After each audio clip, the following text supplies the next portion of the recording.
बिस्मिल्लाहिर्रहमानिर्रहीम। अस्सलाम वालेकुम। जी बच्चों, आज से हम स्टार्ट करने जा रहे हैं 9th क्लास की मैथ साइंस ग्रुप की। तो सबसे पहले हमारे पास है chapter number 1, matrices and determinants. Matrices and determinants ये आप लोगों के लिए बिल्कुल न्यू चीज़ है, क्योंकि आज से पहले आप लोगों ने इसको नहीं पढ़ा, लेकिन ये बहुत ही ईजी और ट्रिकी है। आप लोगों ने वीडियोज़ को अच्छे तरीके से देखना है। मैं आप लोगों को हर पॉइंट क्लियर करवाऊँगी इंशाल्लाह। और जो भी चीज़ें इंपॉर्टेंट है एक्सरसाइज के अलावा, यानी कि जो भी डेफिनेशन और एग्जांपल जो चीज़ भी इम्पोर्टेंट है पेपर के पॉइंट ऑफ व्यू से, वो भी मैं आप लोगों को अच्छे तरीके से कवर करवाऊंगी और सारे इंपॉर्टेंट पॉइंट हाईलाइट करवाऊंगी। वो आप लोगों ने साथ साथ करते जाना है, ठीक है। तो एक्सरसाइज 1.1 स्टार्ट करने से पहले हम लोग देखते हैं कि इससे जो पहले की चीज़ है उसमें क्या क्या चीज़ इंपॉर्टेंट है, जैसे कि डेफिनेशन या फिर एग्जाम्पल्स में से क्या क्या चीज़ इंपॉर्टेंट है, ठीक है। तो सबसे पहले तो इम्पोर्टेंट चीज़ जो आ जाती है वो ये है कि मैट्रिसेस किसने इंट्रोड्यूस करवाए थे। वो करवाए थे आर्थर गैले ने, ठीक है। एक इंग्लिश मैथमेटिशियंस है। इन्होंने 19th सेंचुरी में मैट्रिसेस का कॉन्सेप्ट दिया था। उसके बाद हमारे पास आ जाती है कि इसकी डेट। ये एमसीक्यूज़ के हवाले से बहुत ही ज़्यादा इम्पोर्टेंट है कि जो मैट्रिसेस है इसका कॉन्सेप्ट कब दिया गया था, 1858 में, ठीक है। ये आपने दोनों चीज़ें अच्छे तरीके से रिमेंबर करनी है। अब आ जाती है मैट्रिक्स की डेफिनेशन की बारी। मैट्रिक्स एक्चुअली होता क्या है? मैट्रिक्स हमारे पास रियल नंबर्स को रिप्रेजेंट करने का एक नया तरीका है, यानी कि रियल नंबर्स की एक ऐसी कलेक्शन जिसको हम रेक्टेंगुलर फॉर्म में रिप्रेजेंट कर सकें। और रेक्टेंगुलर फॉर्म को हम किस में इनक्लोज करें? स्क्वायर ब्रैकेट में, ठीक है। मैट्रिक्स की डेफिनेशन बहुत ज़्यादा इंपॉर्टेंट है, आपने इसको अच्छे तरीके से याद करना है, ठीक है। यहाँ पे देखें हमारे पास उन लोगों ने कहा है कि अ रेक्टेंगुलर एरे और a formation of a collection of real numbers, यानी कि ये रियल नंबर्स के कलेक्शंस की जो फॉर्मेशन है ना, सच एज कि हम इस तरीके से किसी भी तरीके से हम नंबर्स को लिख सकते हैं, ठीक है।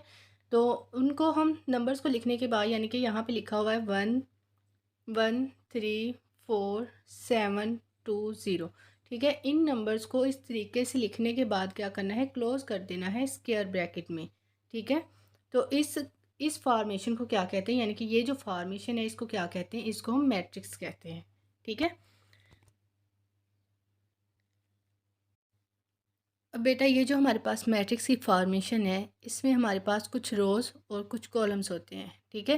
यानी कि मैट्रिक्स में हमारे पास कुछ रोज़ और कुछ कॉलम्स होते हैं जिनकी बुनियाद पर हम उनका ऑर्डर फाइंड आउट कर सकते हैं, यानी कि ये कितने ऑर्डर का मैट्रिक्स है, ठीक है। सबसे पहले हम देखेंगे कि रोज़ क्या होती हैं। रोज़ जो होती है हमारे पास वो होती है मैट्रिक्स की लेफ़्ट टू साइड जो एंट्रीज़ होती हैं ना, इनको रोज़ कहते हैं। लेफ़्ट टू राइट, यानी कि लेफ़्ट टू राइट जो एंट्रीज़ होती हैं उनको क्या कहते हैं? रोज़। यहाँ पे देखिए रिप्रेजेंट किया हुआ है rows and columns of a matrix left to right, इनको क्या कहते हैं? रोज़ कहते हैं। और जो कॉलम्स होते हैं वो किस तरीके से होते हैं? वो होते हैं अप टू डाउन, यानी कि अप टू डाउन जो हमारे पास होते हैं मैट्रिक्स की एंट्रीज उनको क्या कहते हैं? कॉलम्स कहते हैं। तो इस मैट्रिक्स में हमारे पास कितने रोज़ हैं? 1 और 2। और इसमें कॉलम्स कितने हैं? 1 2 और 3। अब इसी चीज़ में मैं आपको बताऊंगी ऑर्डर ऑफ अ मैट्रिक्स, यानी कि ये जो हमारे पास मैट्रिक्स है ना इसका ऑर्डर क्या बनता है। इसका ऑर्डर हमारे पास आ जाएगा। ऑर्डर लिखने का बहुत ही ईजी तरीका क्या है? वो ये है कि पहले हम रोज़ काउंट करेंगे कि इस मैट्रिक्स में रोज़ कितनी है? 2 है। पहले हमने लिख दिया 2। अब हम देखेंगे कि इस रोज़ में कॉलम कितने हैं? वो है हमारे पास 1 2 और 3। तो अब हम लिख देंगे 3, दरमियान में आ जाएगा बाय, यानी कि ये हमारे पास मैट्रिक्स है 2/3 का। इसमें 2 रोज़ हैं और 3 कॉलम्स हैं। ये इसका होता है ऑर्डर, ठीक है।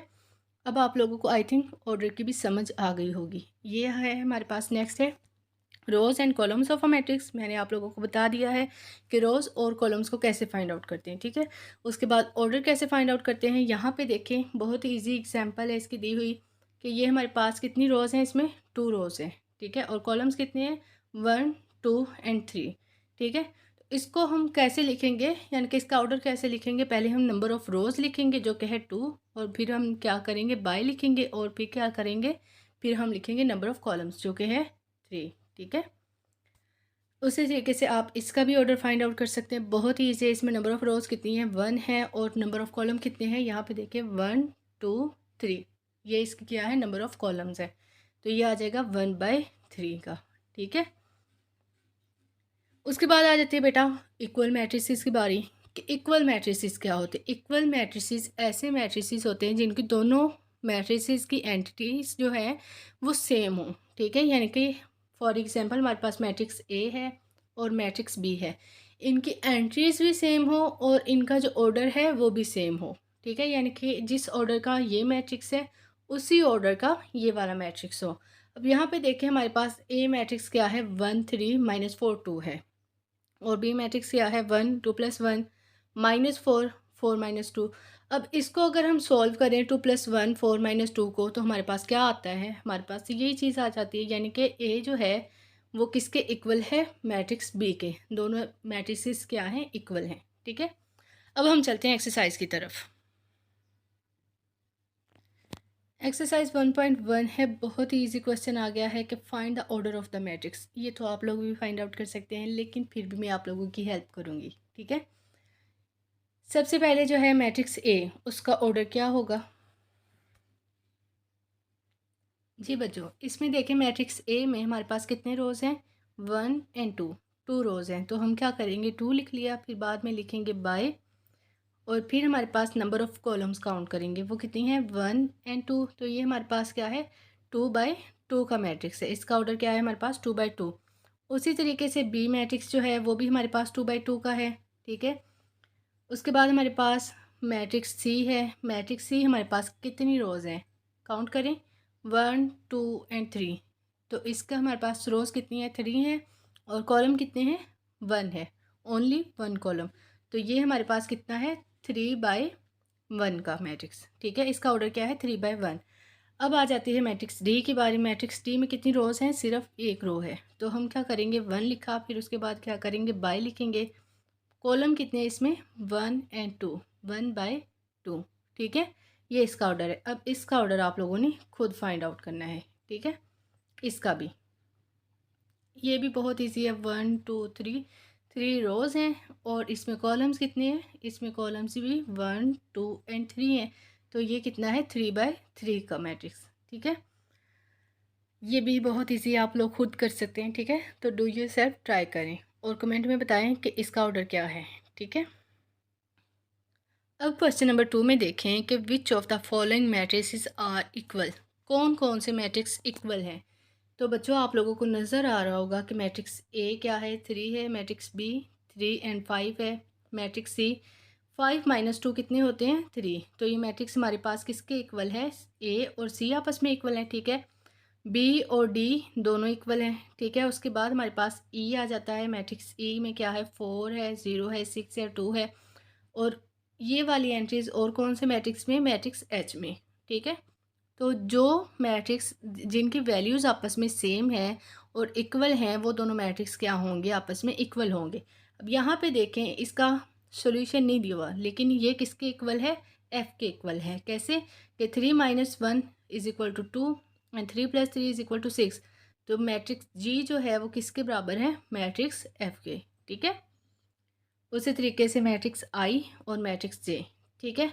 यानी कि आई, बी और डी ये तीनों मैट्रिक्स सेम है, और जे यहाँ पे देखें हमारे पास आ जाता है 2 0 6 और 2। ये किसके बराबर है, सॉरी 4 0 6 और 2, ये हमारे पास मैट्रिक्स ई के बराबर है। आई होप कि आप लोगों को इक्वल मैट्रिक्स की समझ आ गई हो, मैट्रिक्स का ऑर्डर कैसे फाइंड आउट करते हैं ये भी समझ आ गई हो, ठीक है। नेक्स्ट है हमारे पास क्वेश्चन नंबर 3। बहुत ही ज़्यादा इंपॉर्टेंट क्वेश्चन है, अक्सर पेपर में आ जाता है 2 मार्क्स का, ठीक है, 4 मार्क्स का या 2 मार्क्स का। इस क्वेश्चन में क्या क्या कहा गया है कि find the value of A B C and D which satisfy the matrix equation, जो इस मैट्रिक्स इक्वेशन को सेटिस्फाई करे, ठीक है। ए बी और सी और डी की वैल्यू फाइंड आउट करनी। सबसे पहले आप लोगों ने क्या करना है, जो यहाँ पे देखिए इक्वल का निशान है, ठीक है, यानी कि इसका जो ऑर्डर है मैट्रिक्स का वो बिल्कुल इस मैट्रिक्स के ऑर्डर के बराबर है, ठीक है। आपने ऑर्डर चेक कर लिया कि दोनों सेम हैं। अब आपने क्या करना है, इनसे इक्वेशंस बनानी है। वो कैसे करेंगे आप, सबसे पहले आपने क्या किया, ए प्लस सी को इक्वल रख लिया 0 की, यानी कि जो सेम एंट्रीज़ है ना, जो करस्पॉन्डिंग एंट्रीज़ हैं, उनकी आपने इक्वेशन बना लेनी है। ए प्लस सी = 0, ठीक है, इक्वेशन नंबर 1 बना ली। उसके बाद हमने क्या किया, a plus 2b is equal to -7, equation number 2 बना ली। उसके बाद c minus 1 is equal to 3, equation number 3 बना ली। उसके बाद 4d minus 6 is equal to 2d। ठीक है, ये हमारे पास आ गई इक्वेशन नंबर 4। अब आप लोगों ने क्या करना है, अब आप लोगों ने देखना है इन इक्वेशंस में से हम सबसे पहले किस इक्वेशन को सिंप्लीफाई कर सकते हैं। ठीक है, यहाँ पे देखें c minus 1 is equal to 3 and 4d minus 6 is equal to 2d। इन दोनों इक्वेशंस को पहले सॉल्व करना ज़्यादा ईजी है ना, क्योंकि इनमें सिर्फ एक एक ही वेरिएबल है। ठीक है, तो सबसे पहले हम क्या करेंगे, सबसे पहले हम सॉल्व करेंगे इक्वेशन नंबर 3 को। c minus 1 is equal to 3 को हमने सॉल्व किया पहले, तो ये जो 1 है माइनस का इधर जाके क्या हो जाएगा, प्लस हो जाएगा। ठीक है, +1 हो गया। +1 + 3 किसके बराबर है, 4 के। ठीक है, तो ये हमारे पास c की वैल्यू क्या आ जाएगी, 4 आ जाएगी। उसके बाद हमने सॉल्व करना है इक्वेशन नंबर 4 को। 4 को जब हम सॉल्व करेंगे तो हमारे पास क्या आ जाएगी, d की वैल्यू। ठीक है, अब यहाँ पे देखिए ये प्लस का 2d है। ठीक है, तो इस साइड पे इक्वेशन के इस साइड पे आके ये माइनस हो जाएगा, और ये माइनस का 6 है, इस साइड पे क्या आ जाएगा, प्लस हो जाएगा। ठीक है, अब 4 में से 2 माइनस किए तो कितने रह गए, 2। 2d is equal to 6। अब ये 2 इसके साथ मल्टीप्लाई हो रहा है, इस साइड पे आके क्या हो जाएगा, 6 के साथ ये डिवाइड हो जाएगा, d इज़ इक्वल टू 6/2 हो जाएगा। ठीक है, तो 6/2 इज़ इक्वल टू 3, तो इसका d का आंसर क्या आ जाएगा, 3 आ जाएगा। ठीक है, उसके बाद आपने बच्चे को क्या करना है कि आपने जो c की वैल्यू आई है ना, वो आपने पुट कर देनी है इक्वेशन नंबर 1 में। c की वैल्यू कहाँ पुट करनी है, इक्वेशन नंबर 1 में, क्योंकि यहाँ पे देखिए यहाँ पे सिर्फ एक ही एंट्री है। ठीक है, अब a की वैल्यू फाइंड आउट करने के लिए हम क्या करेंगे, c की वैल्यू जो आ गई है वो हम इधर पुट कर देंगे। c की वैल्यू क्या आई थी, 4 आई थी, तो a प्लस 4 इक्वल टू 0। अब जो 4 है वो प्लस का है, वो इस साइड पे इक्वल टू के इस साइड पे क्या जाके हो जाएगा, -4 हो जाएगा। ठीक है, तो a की वैल्यू हमारे पास क्या आ गई, -4 आ गई। अब a की जो वैल्यू है ना -4, वो हमने पुट करनी है इक्वेशन नंबर 2 में। यहाँ पे पुट कर देंगे इक्वेशन नंबर 2 में, a की वैल्यू को पुट करेंगे तो हमारे पास किसकी वैल्यू आ जाएगी, b की। ठीक है, तो यहाँ पे देखें हमने जब a की वैल्यू को पुट किया इक्वेशन नंबर 2 में, तो ये हमारे पास -4, a की वैल्यू -4 थी, -4 को पुट कर दिया, तो ये माइनस का है, इस साइड पे आके क्या हो जाएगा, प्लस हो जाएगा। ठीक है, तो -7 + 4 किसके बराबर है, -3 के, और 2 क्या है, b के साथ मल्टीप्लाई हो रहा है, तो इधर आके डिवाइड हो जाएगा, तो ये इसका आंसर आ गया। यानी कि हमारे पास जो वैल्यूज़ आई हैं, हम लोगों ने फाइंड आउट क्या करना था, वैल्यूज़ फाइंड आउट करनी थी a b c और d की। ठीक है, तो ये हमारे पास बच्चों आ गई हैं इसकी वैल्यूज़। आई होप कि आप लोगों को समझ आ गई होगी। ठीक है, और जहाँ पे आपको नहीं समझ आई वहाँ पे आप मुझे कमेंट करके बताएं, ताकि मैं आपको नेक्स्ट वीडियो तक उसके पॉइंट्स क्लियर कर दूँ। ठीक है, या फिर कोई और वीडियो में इसके पॉइंट क्लियर कर दूँ। चैनल को आप लोगों ने सब्सक्राइब कर लेना है, ताकि आप लोगों को तमाम जो न्यू वीडियोज़ बनाए वो आप लोगों को वक्त पे मिलती रहें। ठीक है, थैंक यू, टेक केयर, अल्लाह हाफिज़, अस्सलाम वालेकुम।